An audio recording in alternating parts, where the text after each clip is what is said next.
Hi there, folks. Manoj Patel from Hamlet Homes, and I'm talking to Michelle Hayes today from the Latchford Community Hub. Michelle, thank you very much for taking the time today to chat to me. Michelle, give us a bit of background of the Community Hub in Latchford.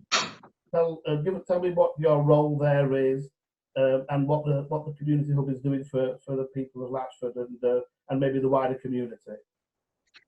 Okay, so the Latchford Community Hub is based on Lindley Avenue in Latchford. We've been there for 30 years, providing support to the community.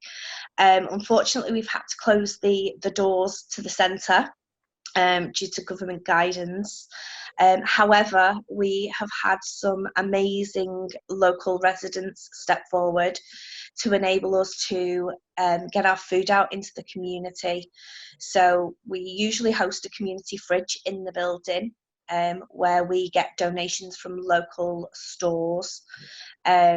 Luckily, when we closed the doors, a few people stepped forward and said, "Oh, can we host like a food bank place outside our doors?"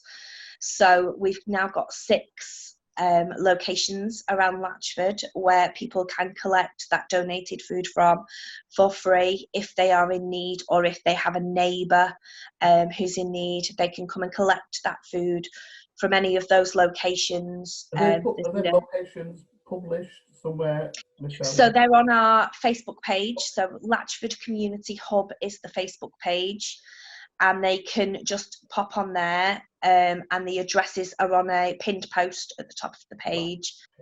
So they're welcome to go along. There's no charge, no checks, nothing needed other than bring your own bag. Only take what you need or your neighbour needs, and please adhere to social distancing guidelines. Yeah. Are you, Michelle? Are you seeing an increase in demand at the moment with the lockdown? Yes. So we were feeding between 100 and 200 people per week through the fridge, roughly, on a weekly basis. So now with the 6 locations, we've probably seen about a 50% increase. We're not really taking numbers so much at the minute, because obviously we would usually take postcodes from people accessing that fridge, but due to cross-contamination and things like that, we're not taking any records, but we are aware of who's using the fridge, and we usually see people who would use the fridge, but we're seeing them out in the community going to the different ports. So we're keeping an eye on the numbers. We think it's about a 50% increase at the moment.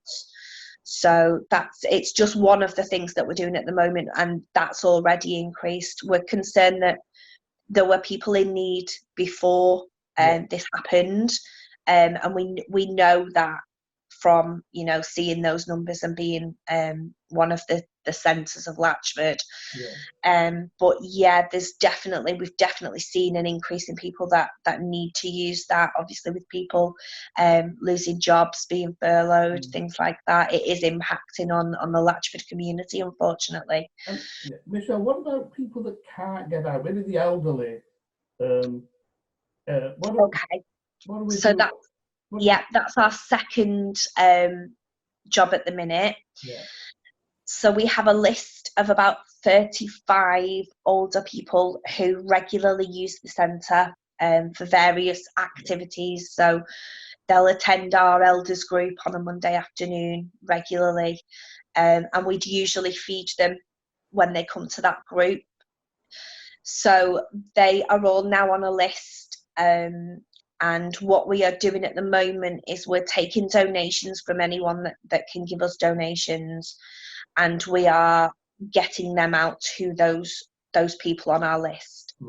So we've had a donation yesterday from a company in Wigan of some food boxes, and we've managed to get 5 of our drivers, who are all safe to go and deliver, and they posted them out yesterday. So we had 30, I think it was 36 yesterday, went to families and older people. Brilliant. We have managed to get some funding from Food Share, who we get our donations from.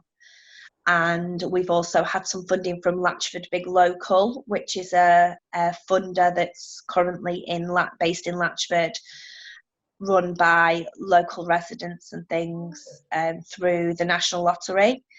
And they have match funded that money from Food Share to enable us to go and buy some care packages.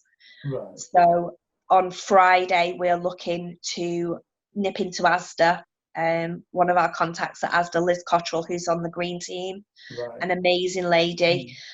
She's allowing us to go and do our shop there for our care packages. So hopefully they'll be going into the community early next week. We are working in conjunction with Latch 52, which is run by Community Objectives, and they are going to provide activity packs to go in with the food for those older people and those families. Oh, you forget about that, don't you? We need to feed people and the elderly and the vulnerable, but also to give them something to do as well, some entertainment, because they're all isolated. Yeah, exactly. It was something that was raised by one of our older people when I spoke to them, because we're making phone calls as well and using Zoom to kind of keep in touch with those that we can. And it was raised by them. It was a comment that was made about they needed something to keep their minds active. Because obviously mental health is a major concern at the minute. So we got in touch with Jake from Community Objectives, who is running a project on behalf of Latchford Big Local at the moment in Latchford.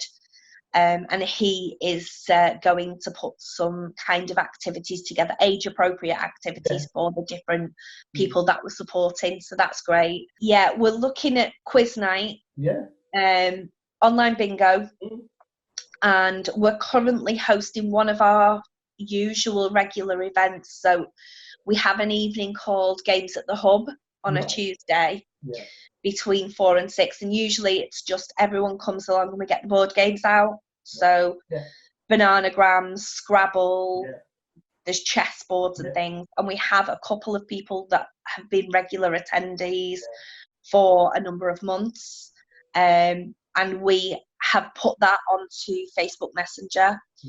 So there's a little group that we contact every week between 4 and 6, and they're all on there. They all have their own games going on. They have to feed themselves, unfortunately. We usually provide the food for that session. But the fact that they're all in touch and talking to each other is massive. Yeah, it's brilliant. And obviously, with the community hub itself being closed, and you can't get, obviously people can't get there.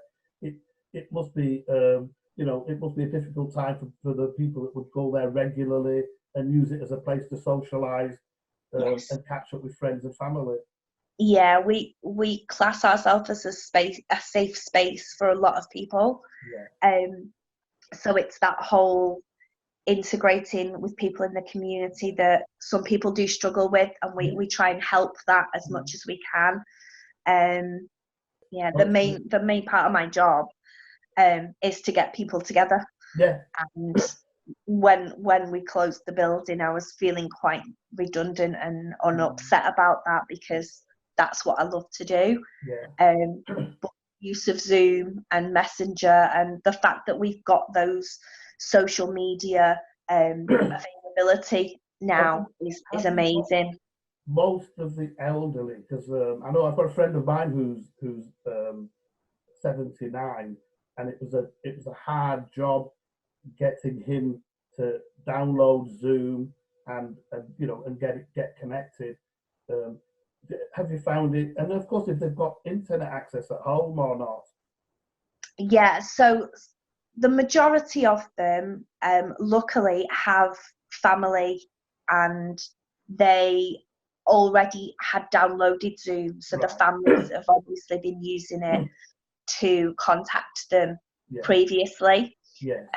We're using it as a family at home. Every Saturday we have a little bit of a family gathering. So I know a lot of them were already using those types of media to contact family and things. The issue with some of them is they don't have internet access, as you say. Yeah. So it is, in that case, it is a phone call. Yeah. And luckily, before we closed the building, because we don't take information we don't necessarily need, so some of those people we didn't have contact numbers for previously. Yeah. So we kind of took those numbers before we closed the building, and made sure that we had them, and we told them, we'll give you a ring and check in. So the people that don't have Zoom, we have numbers for, and a lot of them have rang me since we've closed and said, this is my number, can you just keep hold of it, and I'll ring you if I need anything. So I think they're more open to that communication at the minute, because obviously we've never tended to rely on the social media contact side of things as a business, as a charity, because we are about getting people through the door. And you've got a physical presence there, so so the fact that this has happened is now allowing us to be in touch with those people, and they're more open to us giving them a phone call out of the blue just to check on them and things, which is great for us, it's great for them, and we are really lucky that we're in a time where it can be done this way. For people's mental health more than anything. No, absolutely, I agree. I think what you're doing, Michelle, is fantastic, and I think it's and I'm sure people in Latchford must think you're a superstar there. There's a whole team behind us, and we're all superstars. I know, but no, honestly, it's wonderful. It's great to chat to you. I'm going to just change this video view here. So it's been great chatting to you, Michelle. I'm going to get all your contact details, and I'll print them out on the video. So, and I'll put them out. So if anyone needs to speak to you, I think also if anyone wants to take some inspiration, hear how you've built up your community hub there in Latchford, and maybe replicate that somewhere else in Warrington. Let's get people talking. Definitely. Yeah. And we'll try and get some communications going. But in the meantime, thank you very much, Michelle. In the meantime, stay safe, and I hope all your community stay safe and well as well. I hope after this is all finished, I can come over and say hi to you. Come to the community. Definitely, we would love that. Yeah, brilliant. Come out. We need to get out of our 9 to 5 zone and go and see what else is happening in our communities. Definitely. All right, brilliant. Thank you very much, Michelle. Lovely to talk to you. Thank you. I'll